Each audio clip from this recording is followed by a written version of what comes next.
Баршаларыңызға сәлем достар. Сіздерге бүгін құлақ шуылдауының 7 түрлі қауіпті себебін анықтайтын боламыз.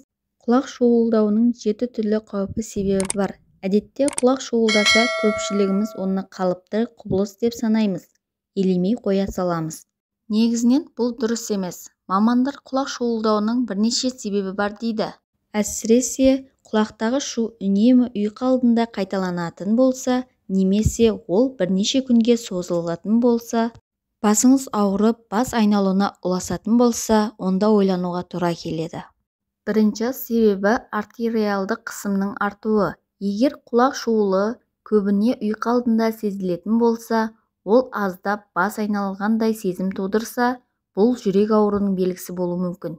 Құлақтағы шуыл басталғанда көз алды қарауытуы, кеуде тұсының ауырсынуы, инсульт қаупі бар белгілердің бірі болып саналады. Мұндай қалыпты кездегі және құлақ шуылдап тұрған сәттегі қан қысымын өлшеңіз. Болмашы айырмашылық сезілсе де, бұл жайында кардиолог мамандарына ескертіңіз. Жүрек қызметін тексертіп, тиісті ем алуыңыз керек. Екінші себебі ми тамырындағы атеросклерозер. Атеросклерозер кезінде тамырлар созылғыштығын жоғалтады. Мұндайда қан қозғалысына қарай кейбір тұстарда кептеліс сезілуі мүмкін. Ол бастағы есту қабілетін реттейтін жүйке талшықтары қысады да, содан құлақты шу туындайды. Кейде ол дене қызуын көтерілгенде, ағзадағы физикалық салмақ түскенде, ортаға құлақ суықтағанда шуылдайды. Бұл жағдайлардан тыс кездегі жиі байқалатын құлақ шуылуы невропатологқа көріну керектігін білдіреді. Үшінші себебі отит. Құлақ суықтағанда да шуылдайды.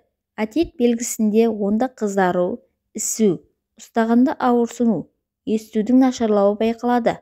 Асқынса іріңдеуі де мүмкін.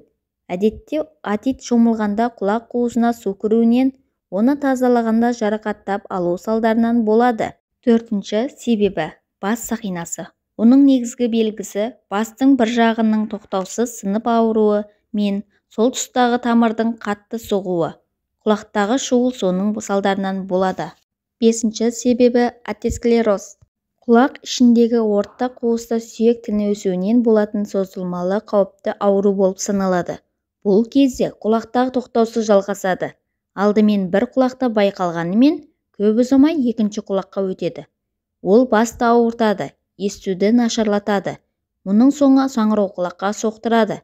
Атеросклероз әдетте жасөспірім кезде басталады, әсіресе әйелдерде көп кездеседі екен. Алтыншы себебі шашыраңқы склероз. Құлақтағы шу бас айналу. Жүрген кезде теңселу тудырса, денеде құмырсқа жүргенде тітіркену болса, бұл жүйке жүйесі жұмысының зақымдану білдіреді. Шашыраңқы склероз ми жұмысын бұзатын ауру. Бұл диагнозды тәжірибелі дәрігер анықтайды. Тиісті зерттеу жасап, сынамаларын арқылы анықтап алады. Емі өте ұзаққа созылатын болады. Жетінші себебі невринома. Бұл есту жүйкесінің қатерлі ісігі болып саналады. Әдетте ол құлақтағы шуылдың уақыт өте келе үдеуі, бас айналуына ұласуы, естудің нашарлауынан басталады. Бұл білдірмейді баяу басталған қауіпті ауру. Алғашқыда құлақ тұсы миды құса шыңылдатып, тез өте шығатындықтан көп адам оған мән бермейді. Кенеттен құлақ тұсы шың ете қалғанда адам теңселіп, немесе әлденеге шалынып қалғандай күй кешетін болса, онда дәрігерге көрінгеніңіз абзал. Өйткені невринома есту қабілетін жояды. Беттің жансыздануы, көрудің әлсіреуінен де болады. Осы жағдайларға мән бере отырып, құлақ жиі шуылдайтын болса, уақыт тауып дәрігерге көрініңіз. Денсаулық бәрінен қымбат емес пе? Достар, менің пайдалы кеңестерім сіздерге ұнаған болса, менің каналыма тіркеліп, лайк басып, өз ойларыңызды жазыңыздар. Сіздермен бірге болған пайдалы кеңестер бір арнасы.